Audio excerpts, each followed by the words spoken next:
Lakini makusudi mengine ya maombi ni kwa ajili ya kumpatia Mungu shukurani.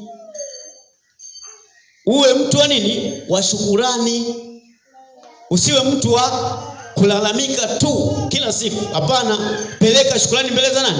Za Mungu. Leo amekuamsha, umemshukuru? Bwana Yesu asifiwe. Kuna wengine hawajaamka, wako mahospitalini.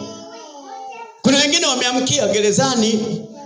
Wewe umeamkia nyumbani kwako, umeamkia kwenye kitanda chako. Kuna wengine mpaka sasa hivi wako hospitalini, wamelala kwenye vitanda vya nini? Vya hospitali. Peleka shukrani hata kwa kidogo. Mungu anataka moyo wa nini? Wa shukrani. Shukrani kwenye maisha yetu ni kama nini? Amila.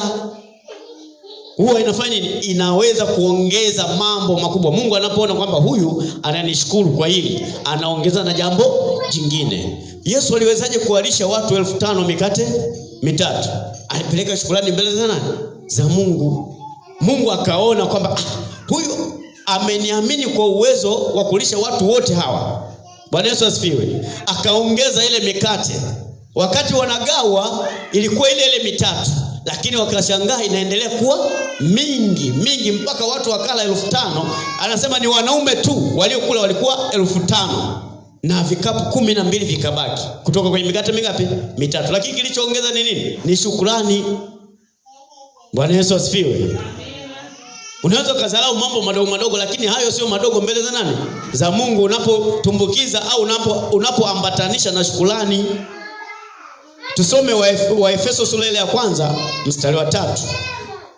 Waefeso sura ya 1 na mstari wa 3.